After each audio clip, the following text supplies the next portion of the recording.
Hey guys, welcome to government jobs Gyan YouTube channel. Guys, आज की इस वीडियो में हम बात करेंगे बिहार STET 2025 के new notification online form apply process के बारे में। जी हाँ दोस्तों, बिहार स्कूल एग्जामिनेशन बोर्ड ने यहाँ पर Bihar secondary teacher eligibility test STET 2025 के लिए नया नोटिफिकेशन रिलीज किया है।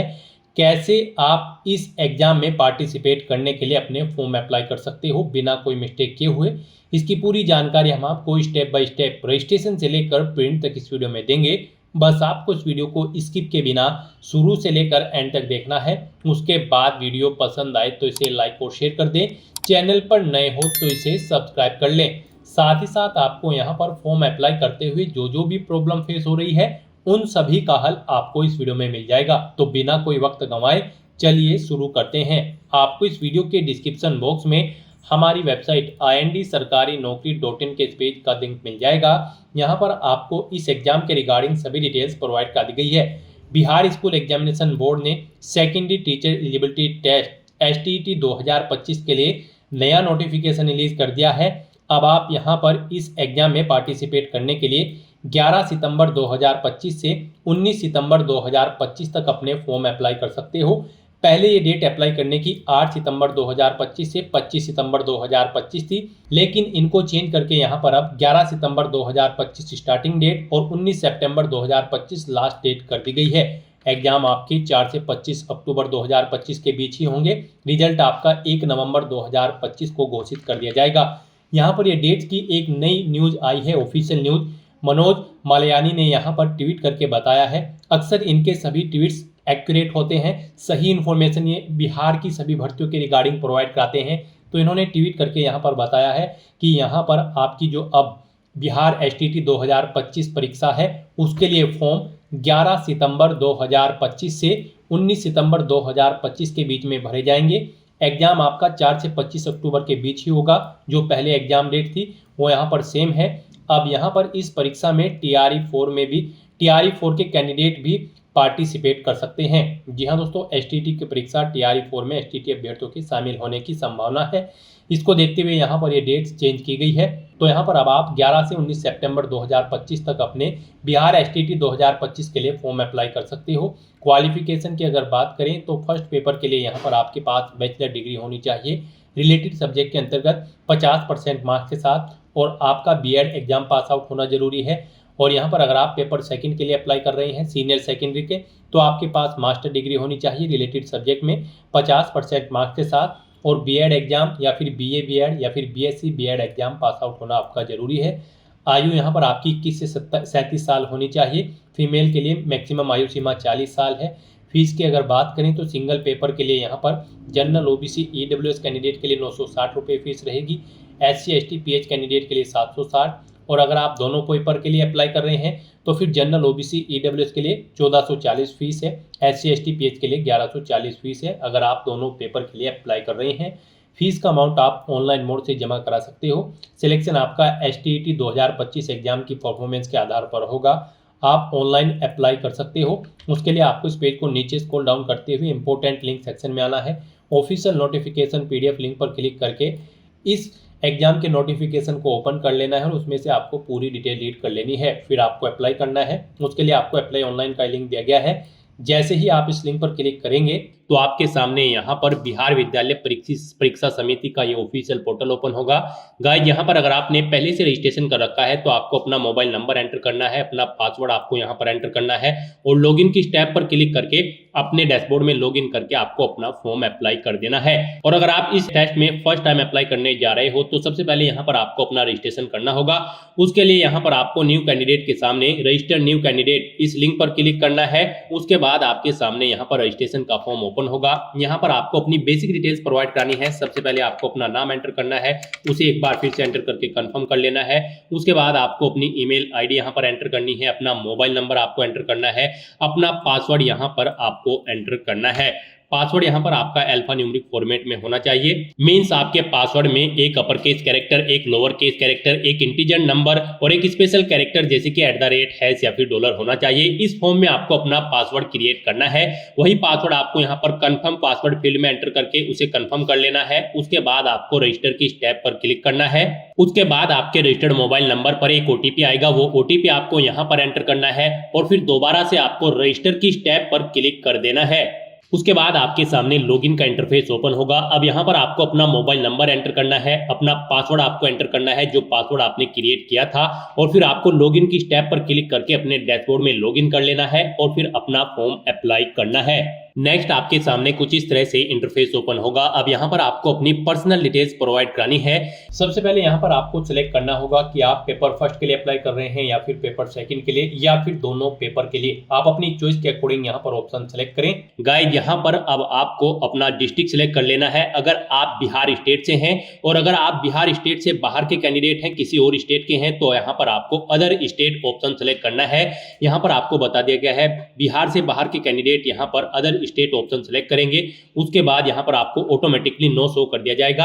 अगर आप यहाँ पर बिहार स्टेट सेलेक्ट करते हैं, आप बिहार के कैंडिडेट हैं, तो फिर यहाँ पर आपको यस ऑटोमेटिकली फिल कर दिया जाएगा और आपको यहाँ पर अपना डोमिसाइल सर्टिफिकेट अपलोड करना होगा बिहार का पीडीएफ फॉर्मेट में। उसका मैक्सिमम साइज 500 KB रखा गया है। मींस आपकी फाइल का साइज 500 KB से कम होना चाहिए पीडीएफ फॉर्मेट में। और अगर बिहार से अलग स्टेट के आप कैंडिडेट हैं तो फिर आपको यहाँ पर अदर स्टेट ऑप्शन सेलेक्ट करना है। उसके बाद यहाँ पर आपको अपनी मदर का नाम एंटर करना है, उसे एक बार फिर से आपको एंटर करके कंफर्म कर लेना है। उसके बाद यहाँ पर आपको अपने फादर का नाम एंटर करना है। उसके बाद यहाँ पर आपको अपने फादर का नाम एक बार फिर से एंटर कर देना है। नेक्स्ट यहाँ पर आपको अपनी डेट ऑफ बर्थ इस कैलेंडर में से सिलेक्ट कर लेनी है। वही डेट ऑफ बर्थ एक बार फिर से इस कैलेंडर में से सिलेक्ट कर लेनी है कंफर्मेशन के लिए।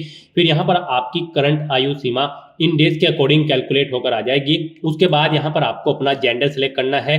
फिर अपना जेंडर एक बार फिर से सिलेक्ट करके उसे कंफर्म कर लेना है। अपनी नेशनलिटी आपको सिलेक्ट करनी है, अपनी कैटेगरी आपको सिलेक्ट करनी है।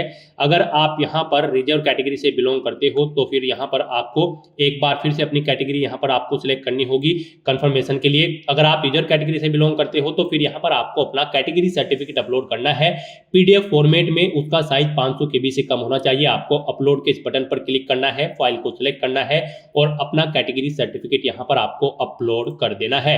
नेक्स्ट आपसे पूछा गया है क्या आप डिफरेंट एबल कैटेगरी से बिलोंग करते हैं। अगर करते हैं तो यस ऑप्शन सिलेक्ट करें और फिर यहाँ पर आप अपनी डिफरेंट एबल कैटेगरी सिलेक्ट करें और फिर उसका सर्टिफिकेट आप यहाँ पर अपलोड कर दें पीडीएफ फॉर्मेट में। 500 KB से कम उसका साइज होना चाहिए। यहाँ पर भी आपको अपलोड बटन पर क्लिक करना है, फाइल को सिलेक्ट करना है और उसे यहाँ पर अपलोड कर देना है। और अगर आप डिफरेंट एबल कैटेगरी से बिलोंग नहीं करते हो तो यहाँ पर आपको नो ऑप्शन सिलेक्ट करना होगा। आगे की डिटेल्स आपको नहीं भरनी होगी। फिर आपसे पूछा गया कि क्या आप एक सर्विसमैन की पुत्री हैं। अगर हैं तो यस ऑप्शन सिलेक्ट करें और फिर दोबारा से यस करके उसे कंफर्म कर लें और फिर यहाँ पर अपना डिपेंडेंट सर्टिफिकेट आप अपलोड कर दें।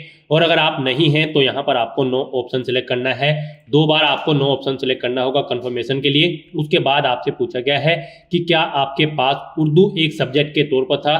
10+2 लेवल का जो आपका परीक्षा थी या फिर एग्जाम थी या क्लास थी उसमें आपके पास उर्दू एक सब्जेक्ट के रूप में था। अगर था तो आप यस ऑप्शन सिलेक्ट करें, दोबारा से यस ऑप्शन सिलेक्ट करें और फिर यहाँ पर आप अपनी फैकल्टी बताएं। आप साइंस, आर्ट या कॉमर्स किस फैकल्टी के लिए अप्लाई करना चाहते हैं, ऑप्शन सेलेक्ट करें। उसके बाद यहाँ पर आप अपनी फैकल्टी दोबारा से सिलेक्ट करें। फिर यहाँ पर आपसे पूछा गया है कि क्या आपने इंटरमीडिएट एग्जाम पास आउट कर लिया है, तो यहाँ पर आपको यस ऑप्शन सिलेक्ट करना है।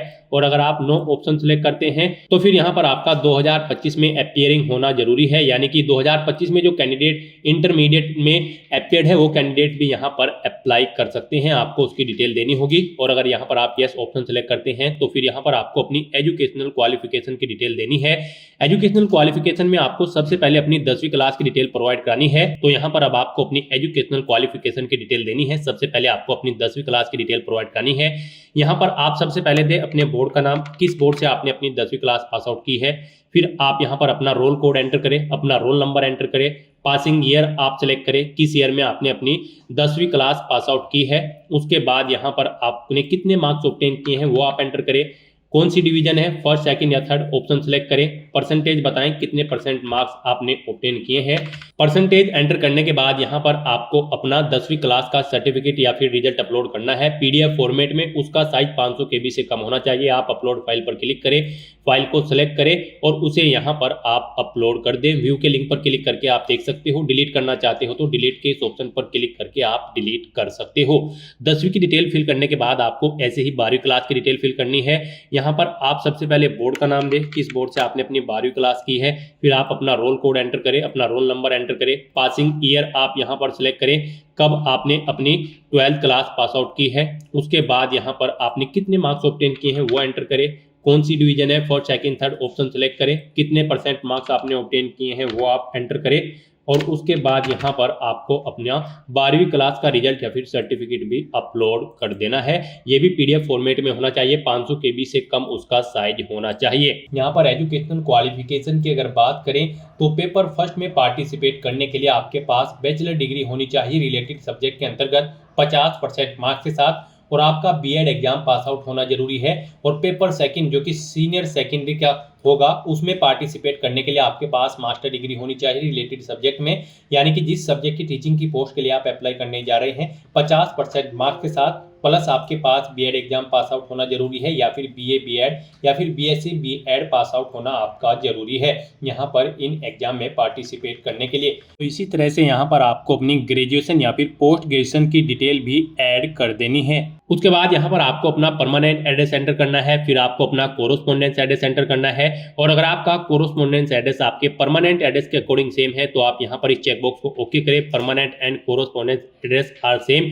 ऑटोमेटिकली आपका कोरोस्पोंडेंस एड्रेस आपके परमानेंट एड्रेस के अकॉर्डिंग फिल हो जाएगा। उसके बाद आपको इस पेज को नीचे स्क्रॉल डाउन करना है। उसके बाद यहाँ पर आपको आपका मोबाइल नंबर और ईमेल आईडी ऑटोमेटिकली फिल मिल जाएगी। आप अपना आधार नंबर यहाँ पर एंटर करें, आधार नहीं है तो यहाँ पर आधार डिक्लेरेशन इस चेकबॉक्स को ओके कर दे। मोस्टली यहाँ पर सभी कैंडिडेट्स के आधार कार्ड होते हैं तो यहाँ पर आप अपना आधार नंबर एंटर कर दे।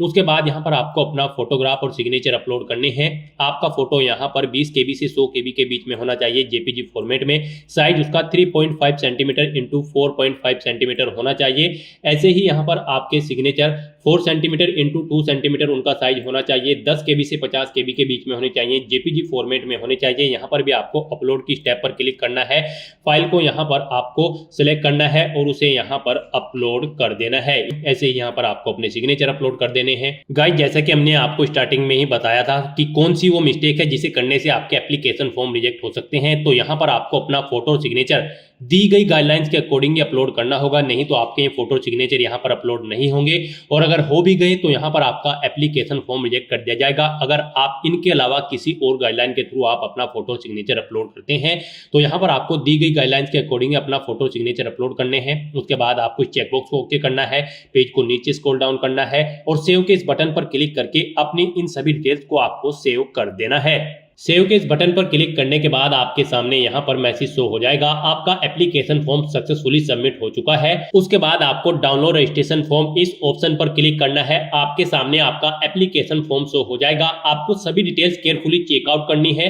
पेज को नीचे स्क्रॉल डाउन करना है। कहीं पर कोई मिस्टेक है तो आप एडिट डिटेल ऑप्शन पर क्लिक करके एडिट कर सकते हैं और नहीं तो यहाँ पर आपको प्रिंट के इस बटन पर क्लिक करके अपने एप्लीकेशन फॉर्म का एक हार्ड कॉपी प्रिंट आउट ले लेना है फ्यूचर यूज के लिए, फ्यूचर रेफरेंस के लिए। और यहाँ पर अब आपको अपना फीस पेमेंट करना है। उसके लिए आपको पे के इस बटन पर क्लिक करना है। गाइस यहाँ पर आपका एप्लीकेशन फॉर्म तो सबमिट हो चुका है लेकिन इसे कंफर्म फीस पेमेंट के बाद ही किया जाएगा। तो यहाँ पर अब आपको पे के इस बटन पर क्लिक करना है और अपनी कैटेगरी के अकॉर्डिंग अपना फीस अमाउंट पे कर देना है। तो यहाँ पर अब आप पे के इस बटन पर क्लिक करें। नेक्स्ट यहाँ पर आपको आपकी कैटेगरी के अकॉर्डिंग एप्लीकेशन फीस का अमाउंट शो कर दिया जाएगा। तो यहाँ पर आपको आपकी कैटेगरी के अकॉर्डिंग एप्लीकेशन फीस का अमाउंट शो कर दिया जाएगा। अगर आप पहले से फीस यहाँ पर जमा करा चुके हो तो यहाँ पर एक्शन के इस बटन में आपको वेरीफाई पेमेंट बटन ऑप्शन पर क्लिक करके अपना पेमेंट वेरीफाई कर लेना होगा। और अगर आप फर्स्ट टाइम पेमेंट करने जा रहे हो तो यहाँ पर आपको पे वीजा SAB पैसा इस ऑप्शन पर क्लिक करना है। उसके बाद आपके सामने यहाँ पर फीस पेमेंट का इंटरफेस ओपन होगा। गाइस यहाँ पर आप debit card, credit card, UPI या फिर QR कोड या फिर नेट बैंकिंग के थ्रू अपना आप फीस पेमेंट कर सकते हो।